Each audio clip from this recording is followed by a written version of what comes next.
서울 강남의 한 단독주택 마당에 건장한 남성들이 90도 인사를 하면서 들어섭니다. 이들은 한 남성을 무릎 꿇려 끌고 다니는가 하면 얼굴을 때리고 심지어 재떨이를 던지며 폭행했습니다. 강남 한복판에서 이루어진 폭행 사건, 무슨 일이 있었던 걸까요? 자, 박 교수님, 지난해 여름 한 사업가를 알게 되면서 지금까지 악몽 같은 시간을 보내고 있다는 분의 제보네요. 네, 그렇습니다. 제보자는 건설업자십니다. 아는 사람의 소개로 어떤 사업을 하는 사람을 만났어요. 근데 그 사업을 하는 사람은 여러 가지 사업을 하고 있다라고 얘기를 했어요. 그런데 내가 저기 큰 지하에 공간이 있는데 그 공간을 다 스크린 골프장으로 만들고 싶다. 그러니까 그 공사를 좀 맡아달라라고 얘기를 했어요. 2억 5천짜리 공사였는데요. 7월에 시작해서 8월 초에 공사를 다 마무리했다고 합니다. 자, 공사 끝났어요. 사업가한테 이제 그 공사비 좀 주시죠 했답니다. 그런데 이 사업가 계속 이런저런 핑계를 대면서 돈을 안 줘. 자, 그 과정에서 이런 얘기를 했다는 겁니다. 체크포인트 짚어보죠. 나 건달이야. 자, 들어보시죠.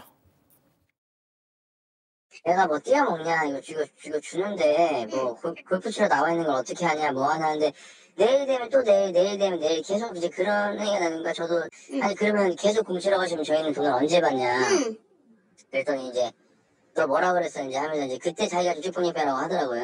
내가 언제 건달인데 건달 티 낸 적 있냐 진짜 뭐 가만 안 둔다 막 이러다가 뭐 죽인다고 뭐 이제 뭐 팔다리 하나 자르는 거 일도 아닌다 막 이제 아니 건달이면 뭐 돈 빨리 줘. 네, 이게 공사대금 문제로 이야기하다가 나온 건데요. 제보자 주장에 따르면 오 씨에게 공사대금을 달라고 했는데 계속해서 미뤄졌다고 합니다. 공사 후 한 달여 만에 5천만 원을 받았고 나머지 잔금도 계속 미뤄졌다고 하고요.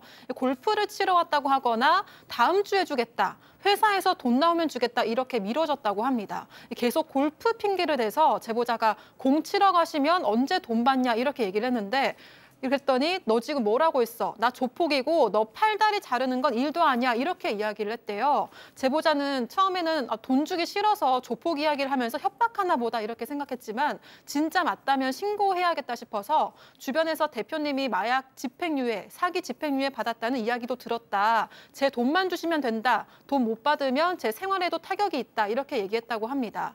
여러 차례 통화를 하면서 서로 욕설을 주고받기도 했는데요. 그러던 어느 날 오 씨가 내가 있는 곳으로 와서 욕한 부분을 사과해라. 그러면 잔금을 주겠다. 이렇게 얘기했다고 합니다. 야, 너 강남에 한 사무실 주소 찍어줄 테니까 여기로 와. 그리고 사과하면 내가 잔금 다 치러줄게. 가겠죠. 가야죠. 돈 받아야 되니까요.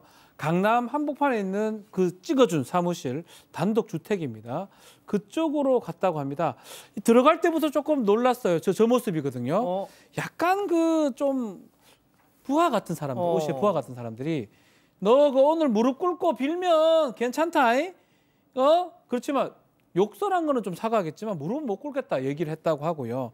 마당에서 보니까 이 부하들 야구 방망이 들고 인사도 하고 있고 옷이 만나러 안으로 들어갔는데 사무실 내부도 좀 충격적입니다. 돈 뭉치도 좀 여기저기 있고 좀 명품, 좀 브랜드 같은 그런 좀 화스러운 뭐 그릇들도 있었다고 합니다. 그래서 이제 오 씨를 이제 만났는데 이 제보자한테 너 지금 내 마약한다고 했냐 이렇게 얘기를 했다고 해요. 예. 하니까 아유 제가 그게 아니고요. 소문을 좀 들었습니다. 제가 했는지 안 했는지 어떻게 알겠습니까? 라고 하면서 그 2억 정도 줄 수 있냐라고 다시 물음을 하니까 오 씨가 이거 안 되겠다. 쟤 끌고 가! 지하실로 라고 했다고 합니다. 아니 무슨 욕설 한마디 한 걸 가지고 무릎을 꿇라고 하고 말이죠. 자, 근데 아까 잠깐 보셨지만 어떤 지하실로 이렇게 내려가는 거 보셨을 겁니다. 거기 감금된 채 이 조폭 간부라는 오 씨 그리고 부하들에게 결국 이 제보자분은 무차별 폭행을 당했습니다.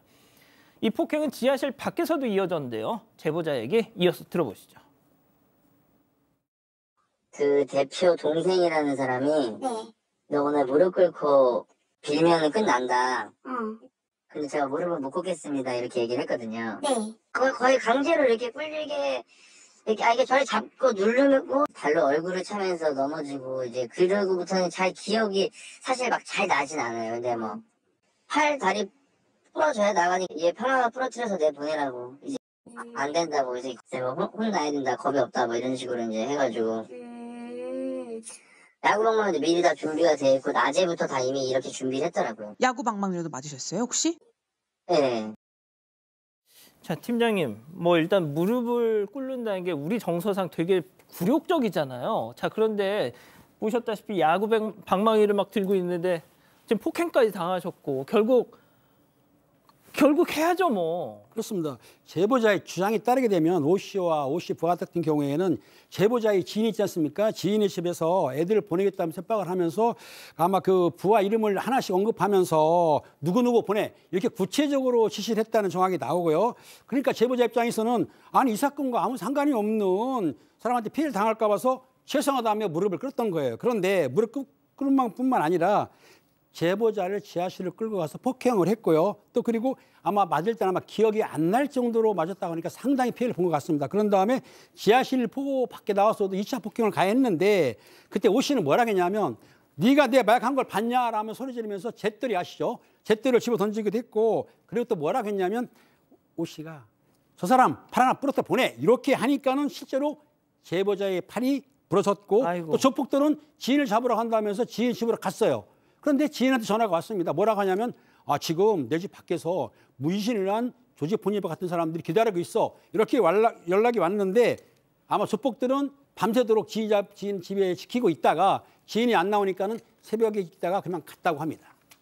박 변호사님, 네. 결국 이분도 딱 보니까 일단 조폭 같잖아요. 맞아요. 예? 예. 그러니까 보복이 두려워서 이걸 신고도 못 하셨어요. 본인은 신고를 하지 않았지만 아마 다른 사람이 신고를 했다고 해요. 그날 막 두세 건의 신고가 있었다고 하고 경찰이 오라고 해서 조사도 받았다고 합니다.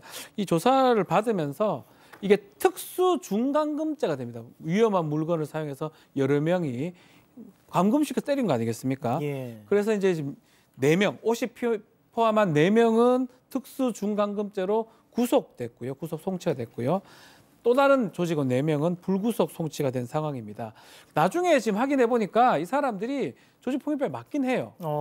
신세븐파라고 이게 뭐 그 의정부 근거로 한 1980년대부터 활동했던 신세븐파로 알려져 있고 또 진짜로 마약 전가가 있었던 것 같습니다. 집행유예 기간 중에 또다시 마약을 했기 때문에 이것도 아마 가중돼서 처벌될 수 있을 것 같고요. 이제 문제는 이 오 씨의 지인이 1억 정도 합의 보자고 했는데 사실은 받아야 될 돈이 2억 아니겠습니까? 예. 그거 관련된 얘기는 없다고 하고요. 이 변호인 선임한다. 그리고 좀 겁을 주는 모습이 있어서 그냥 불안하다고 합니다. 공사비 그거 떼어 먹으려고 그 사람 불러다가 저렇게 야구 배트로 막 팔 부러뜨리고 아이고. 자, 그런데 얘네들 신세븐파.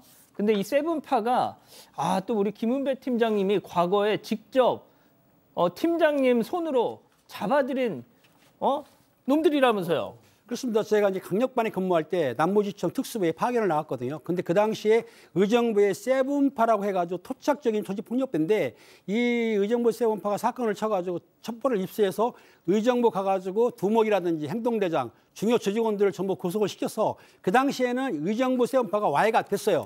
근데 그 후로 아마 이 의정부 세븐파가 신세븐파라고 명칭을 바꿔가지고 지금까지도 의정부에서 이렇게 폭력 활동을 한 것으로 알고 있습니다. 그렇군요.